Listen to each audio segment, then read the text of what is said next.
네, 생각을 해보니 또 그 다음 부분도 간단히는 좀 다뤄드려야 될 것 같아 하는 생각이 들어서 다시 녹화 버튼을 눌렀습니다. 제가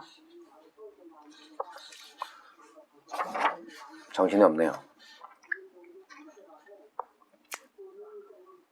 10절로 14절 말씀은 자족하기를 배우는 구절이고요.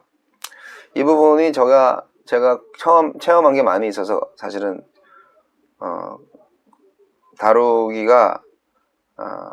다루는 게 좀 필요한 부분인데요. 사도 바울의 전도 초기에 빌립보 교인들이 물질적으로 후원을 많이 했어요. 근데 얼마 동안 중단했다가 다시 도움을 보내왔어요. 바울이 이 일에 대해서 아주 크게 기뻐했죠. 왜냐하면 그 물질적 도움이 그들이 그의 복음 사역과 그 고난에 동참한 일이었기 때문인 거예요. 고린도후서 8장 8절에 이런 내용이 있죠. 그것은 14절 말씀하고도 연결됩니다. 그러나 너희가 내 괴로움에 함께 참여하였으니 잘하였도다. 이렇게요. 근데 이 선교헌금이 어떻게 보면 빌립보 교회의 믿음과 사랑의 진실함을 나타내는 것이기도 했어요. 고린도 교인들한테 바울이 분명히 말했어요. 헌금이 그들의 사랑의 진실함을 증명하는 것이라고. 그들이 복음을 진실히 믿고 복종하는 증거라고. 네, 고린도후서 9장 13절에도 그런 말씀이 있습니다. 하나님은 구약시대 이스라엘 백성들이 소득의 10분의 1을 하나님께 드려서 성전 봉사의 일을 전념하는 레위인들의 생활비로 쓰게 하셨습니다. 그게 이제 민수기 18장 21절 나와 있습니다. 그러니까 11조를 그 레위인들, 성전에서 일하는 사람들, 성직자들을 위해서 내게 한 거예요. 왜냐하면 레위 지파는 땅을 받지 못했잖아요. 그래서 사실 전임자들한테는 생활비를 제대로 주는 것이 성경적인 것은 맞습니다. 근데 이제 바울 사도가 이제 전임으로 할 때도 있었고 전임을 못할 때도 있었죠. 근데 바울은 전천후잖아요. 자신이 자족하는 생활 신조를 말하고 있습니다. 나는 비천하에 처할 때도 있고 부에 처할 때도 있었다. 나는 그래도 자족하기를 배웠다. 그렇게 말씀을 하고 있습니다. 우리 예수님이 제자들을 전도하러 보낼 때도 똑같이 말씀하셨어요. 똑같다는 것보다도 전도자들은 물질의 속박을 받지 않고 물질을 초월해서 자족하는 생활을 해야 된다는 것이죠. 부자로 살아도 돼요. 그런데 가난하게 살아도 돼요. 어쨌든 견뎌라 이거죠. 주님은 제자들한테 전도를 하러 보내실 때 마태복음 10장 9절로 10절에 너희 전대에 금이나 은이나 동이나 가지지 말고 여행을 위하여 주머니나 두보롯이나 신이나 지팡이를 가지지 말라. 이는 일꾼이 저 먹을 것 받는 것이 마땅함이니라. 그렇게 말씀하시죠. 이 사도 바울이 고린도 교회에 대해서는 좀 특별했어요. 고린도 교회가 워낙 믿음이 없었기 때문에. 그래서 고린도 전서에는 그런 말씀이 있죠. 복음 전파자들이 복음으로 사는 것이 합당하지만 복음에 장애가 없게 하기 위해서 자기는 그 권리를 쓰지 않았다고 증거를 합니다. 고린도전서 9장 12절에. 그러니까 아니 받아도 되고 받을 수 있는 자격이 충분히 되는데 안 받았다고. 왜냐면 고린도 교회 사람들이 너무 그것 때문에 트집 잡고 그러니까 목회자가 이제 사례비 안 받으면서 설교하면 당당한가요? 더? 믿음이 적은 사람들 앞에서는 당당할 수 있어요. 그런데 이 전도자들을 돕는 것이 사실 그들에게 복이 돼요. 절대로 하나님 앞에서 상을 잃지 않을 것이다 그렇게 말을 하고 있잖아요. 그러니까 전도자들은 받으면 좋고 안 받아도 하나님 앞에서는 문제가 없어요. 복음 전하는 일에 대해서 충성을 다하면 되는 거니까. 물론 물질이 적을 때는 하나님한테 조금 원망을 한다든지 그러면 또 안 되겠죠. 그러나 바울처럼 부에 처할 때도 있고 가난에 처할 때도 있지만 언제나 자족함을 배웠다 하면서 복음 전하는 일에 모든 것들이 전혀 거리낌이 없다. 그렇게 한다면 뭐 감사하죠. 근데 고린도 교회처럼 바울을 섬기는 것을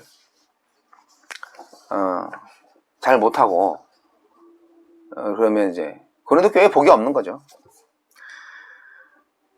이 자족하는 생활은요, 중세 수도사들처럼 가난하게 사는 것을 의미하는 게 아닙니다. 자족하는 삶은 비천에 처할 줄도 알고 풍부에 처할 줄도 아는 삶을 말합니다. 우리는 배부를 줄도 알아야 되고요, 배고플 줄도 알아야 되고요, 풍부에 처할 줄도 알아야 되고요, 궁핍에 처할 줄도 알아야 됩니다. 세상의 삶은 나그네 삶입니다. 우리한테는 영원한 미래의 세계가 있어요. 세상의 영광을 확신하고 소망하는 성도들은 이 세상의 빈부 귀천의 삶에 대해서 만족하거나 불만족하지 않을 것입니다. 무슨 말인지 아시겠죠? 네. 하느님께서는 애굽에서 나온 수백만의 이스라엘 백성들을 위해서 40년 동안 날마다 하늘에서 만나를 비같이 내려주셨습니다. 그러니까 이게 참 죽이지 않아요. 우리가 굶어 죽지 않아요.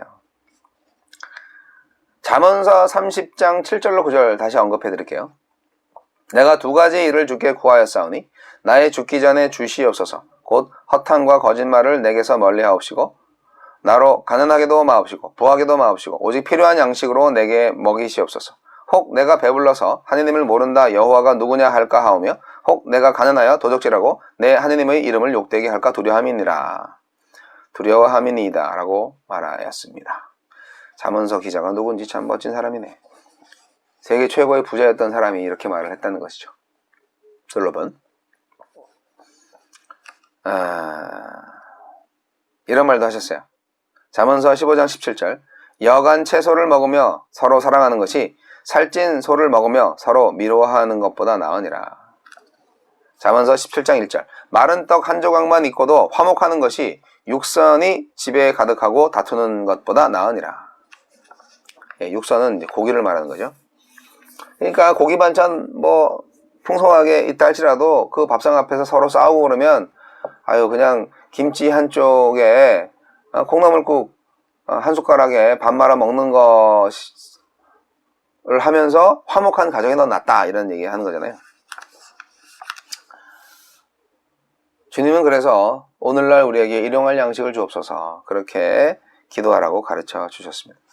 일용할 양식을 주신 것에 대해서 감사하시면 될 것 같아요. 내일 양식을 위해서 그렇게 바둥바둥.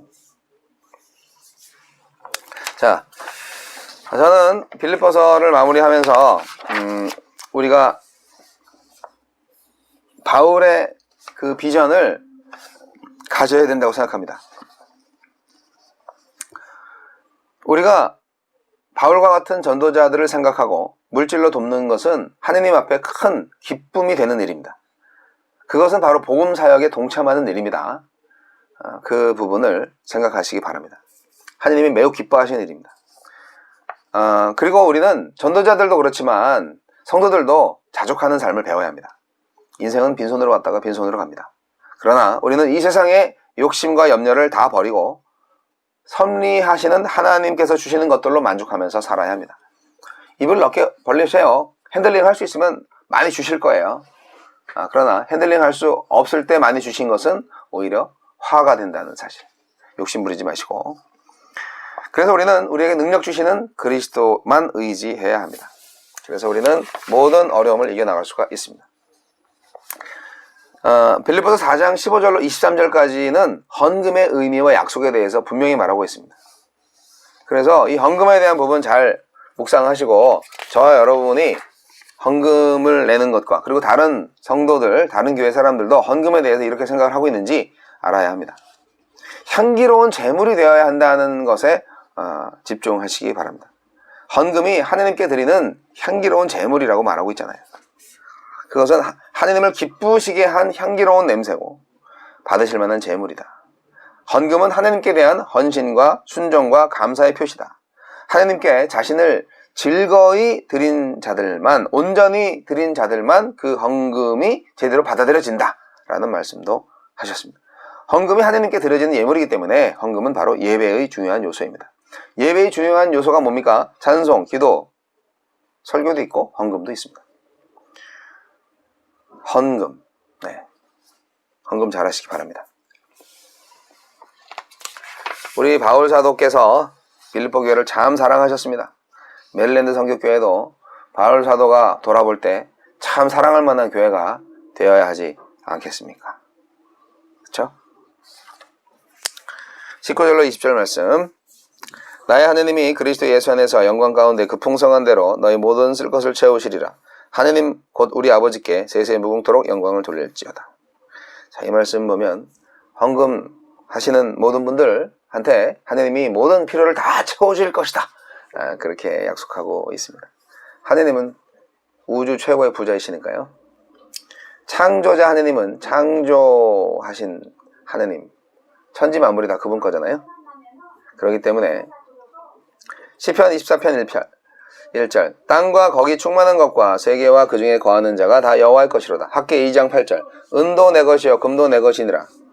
그러니까 우리의 모든 것이 다 하느님의 것이다. 이걸 좀 세상 사람들이 알아야 되는데, 그래서 헌금 역시 우리가 하나님께 받은 것을 하나님께 드리는 거예요. 그래서 헌금은 내 거를 하나님께 드리는 게 아니라 하나님 거를 하나님께 드리는데, 중요한 것은 내 마음속에 하나님이 나에게 이런 것을 주셔서 감사합니다 라는 그 감사의 마음을 담아서 드리는 예물이 되는 거예요. 다 하나님의 겁니다. 우리 메릴랜드 선교교회 성도 여러분, 우리가 서로 무난해야 될 때가 지금입니다. 21절 23절 말씀은 이제 성도들에게 무난해라, 그런 말씀으로 이제 마치고 있죠. 네. 바울은 옥에 갇혀있고 얼마나 그 형제 자매들을 보고 싶어 했겠어요. 저는 뭐 옥은 아닌데 우리 이천에 있는 우리 어머님 시골집에 있으면서 여러분이 보고 싶습니다. 여러분도 저를 보고 싶어 하시겠죠? 며칠 전에 알바를 좀 했더니 몸이 아주 뻐근합니다. 네, 어머님 따라서 또 은행 주우러 갔다 온 것도 쭈그려 앉아서 이렇게 줍는 것 자체도 참 힘들다는 생각이 듭니다. 얼마나 이 노동을 안 했으면 참. 어머님이 저보다 더 건강하신 것 같아요. 아유. 자, 여러분 힘들고 어려운 때, 코로나 시대에 참 경제적으로 많이 어려운데요, 하나님이 채우시리라는 굳게 믿음을 가지시기 바랍니다. 하나님이 채우실 거예요. 회복하실 거예요. 왜냐하면 우리는 하나님의 자녀들이니까요. 어려울 때일수록 감사한 마음으로 하나님께 모든 것을 의지하고 모든 것을 드리십시다. 우리 시간, 물질, 생각, 기도, 모든 것을 드려서 하나님이 기쁜 마음으로 우리를 위해 일하실 수 있는 그러한 경험을 체험하시기 바랍니다. 아멘.